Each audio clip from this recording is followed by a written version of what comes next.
have achieved soft landing on the moon. India is on the moon. Landing के बाद चंद्रयान 3 ने भेजी चांद की पहली वीडियो और तस्वीर। दिखा चांद के दक्षिणी ध्रुव का ऐसा खौफनाक मंजर। अगले 14 दिनों तक चांद पर घूमते हुए चंद्रयान करने वाला है बड़ा कमाल। इसरो का ये मेगा प्लान देखकर दुनिया की स्पेस एजेंसीज हुई हैरान परेशान। दोस्तों, चांद की कक्षा में पहुंचने से लेकर आज तक इसरो का चंद्रयान 3 रोज लगभग नई तस्वीरें और वीडियो भेज रहा है।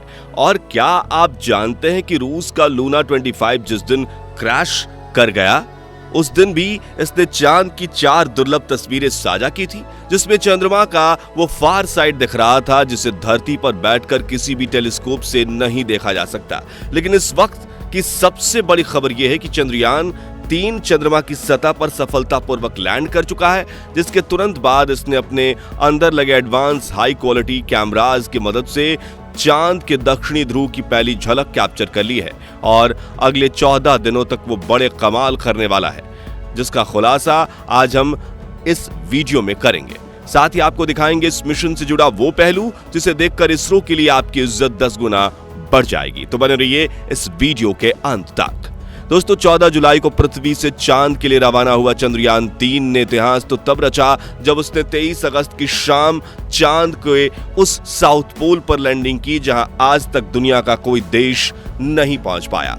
चंद्रमा का यह हिस्सा आज भी अपने अंदर अनेक ऐसे रहस्य समेटे हुए है, इसलिए दुनिया भर के वैज्ञानिक इसमें काफी रुचि दिखाते हैं। इसी बीच इसरो की तरफ से एक बहुत ही बड़ी गुड न्यूज ये आ रही है कि चांद पर लैंडिंग के बाद चंद्रयान 3 के विक्रम लैंडर की कंडीशन बिल्कुल ठीक है और इसने चंद्रमा पर रिसर्च करने के लिए अपने प्रज्ञान रोवर को चांद की सतह पर खुला छोड़ दिया है।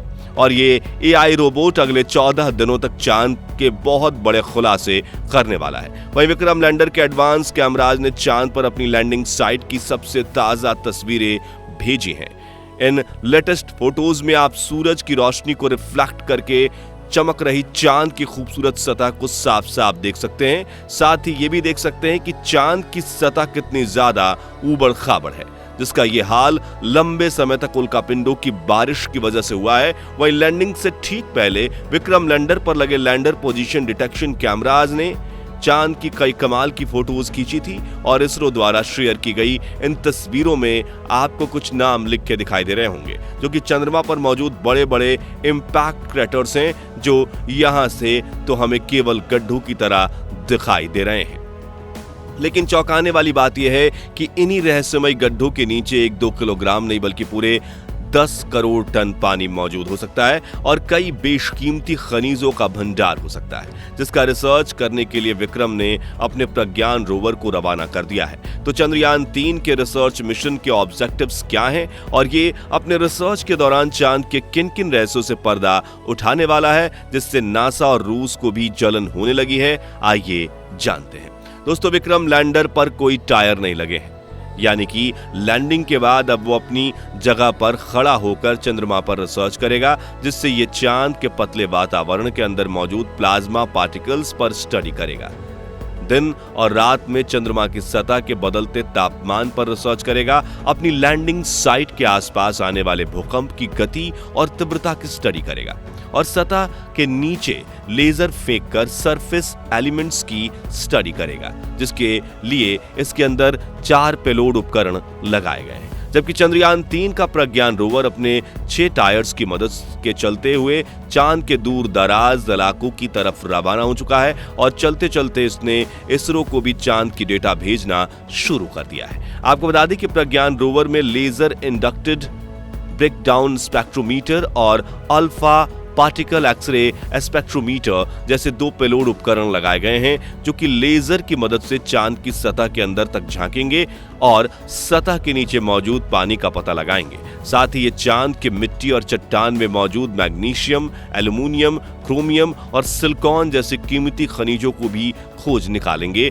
और इस रहस्यों से पर्दा उठाएंगे कि आखिर चांद के अंदर क्या छुपा हुआ है। यानी अगर अपने इस मिशन में विक्रम लैंडर और प्रज्ञान रोवर ने चांद पर किसी कीमती खनिज या पानी का भंडार खोज लिया, तो ये इतना बड़ा कीर्तिमान होगा कि भविष्य में जब भी चांद का नाम लिया जाएगा तो इसके साथ ही इसरो और भारत का नाम भी जोड़ा जाएगा। आपको बता दें कि ये रिसर्च मिशन चांद के 1 लूनर दिन, जो कि पृथ्वी के 14 दिनों जितना है, जिसके बाद चंद्रयान 3 का विक्रम लैंडर और प्रज्ञान रोवर अपने आप निष्क्रिय हो जाएंगे और सदियों तक चांद की सतह पर खड़े होकर भारत के नाम का ठप्पा लगा देंगे। ऐसा इसलिए क्योंकि इसरो ने इन्हें वापस लाने का कोई प्लान नहीं बनाया है, वहीं इन्हें सिर्फ दिन के वक्त ही काम करने के लिए डिजाइन किया गया है। यानी 14 दिन के बाद जब विक्रम लैंडर की लैंडिंग साइट पर अगले 14 दिन के लिए रात होगी, तब इसके सोलर पैनल चार्ज नहीं हो पाएंगे और धीरे धीरे इसके सभी उपकरण बंद हो जाएंगे। हालांकि यहां गौर करने वाली बात यह है कि इसरो के इस मिशन का सबसे महत्वपूर्ण लक्ष्य चांद की सतह पर सॉफ्ट लैंडिंग करना था, मगर यह सवाल आता है कि चांद पर लैंडिंग करना इतना मुश्किल क्यों है? क्यों 23 अगस्त का दिन इसरो के इतिहास का सबसे ऐतिहासिक दिन बन चुका है? और क्यों इसरो की इस उपलब्धि से ब्रिटेन, चीन और रूस जलकर राख हो चुके हैं? दरअसल दोस्तों, चांद के दक्षिणी ध्रुव पर उतरना आसमान से तारे तोड़ने के समान है, क्योंकि चंद्रमा के दक्षिणी ध्रुव पर सूरज की रोशनी उतनी नहीं पहुंच पाती जितनी चांद के दूसरे हिस्सों पर पहुंचती है। इसी वजह से चांद के दक्षिणी ध्रुव पर चारों तरफ घनघोर अंधेरा रहता है। वहीं पृथ्वी से चंद्रमा के इस क्षेत्र की दूरी ज्यादा होने की वजह से लैंडिंग के दौरान कमांड सेंटर का लैंडर से संपर्क टूटने का भय बना रहता है। साथ ही चांद पर ऐसा कोई मजबूत वायुमंडल भी नहीं है जो लैंडिंग के दौरान घर्षण पैदा करके लैंडर की रफ्तार को कम कर सके। इसी वजह से चंद्रमा के इस हिस्से में लैंडिंग करना काफी चुनौतीपूर्ण रहता है। ऐसे में किसी भी स्पेसक्राफ्ट को चांद पर लैंड करवाने का एक ही तरीका मुमकिन है, जिसे चंद्रयान 3 के विक्रम लैंडर ने ही अपनाया था। इस तरीके में लैंडर को चांद की सबसे छोटी ऑर्बिट में अपनी न्यूनतम ऊंचाई वाले बिंदु तक ले जाया जाता है, जो कि 20 से 30 किलोमीटर एल्टीट्यूड के बीच होता है, जिसके बाद लैंडर अपनी कक्षा छोड़कर चांद की सतह पर उतरने के लिए रवाना होता है और नीचे पहुंचने के दौरान अपने थ्रस्टर्स का इस्तेमाल करना शुरू कर देता है, जो उल्टी दिशा में फोर्स लगाकर इंजन ब्रेकिंग का सहारा लेते हुए स्पेसक्राफ्ट की रफ्तार कम करते हैं।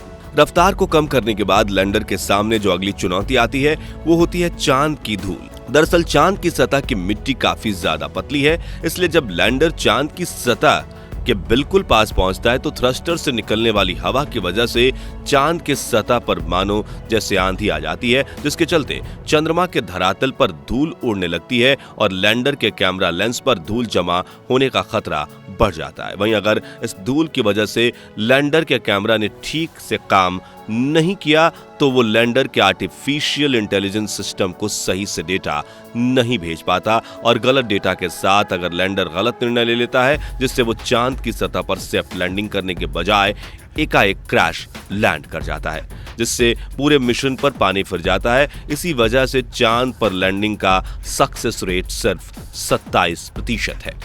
यानी कि चांद पर भेजे गए 100 मून मिशंस में से सिर्फ 27 मून मिशन ही सफल लैंडिंग कर पाते हैं।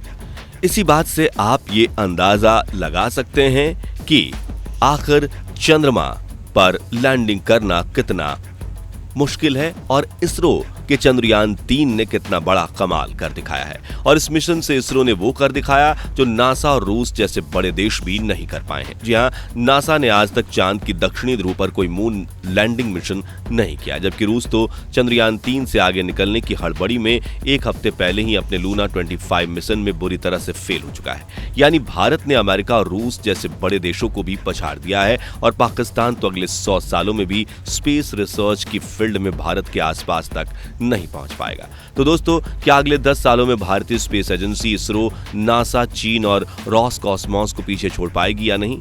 इसके बारे में अपनी राय हमें कमेंट्स में जरूर बताइए। और अगर आपको इसरो के चंद्रयान 3 मिशन पर गर्व है तो इस वीडियो को लाइक और शेयर जरूर कर दीजिए। साथ ही मिशन से जुड़े ऐसे ही लेटेस्ट अपडेट्स के लिए हमारे चैनल को सब्सक्राइब और फेसबुक पेज को फॉलो जरूर करें। धन्यवाद।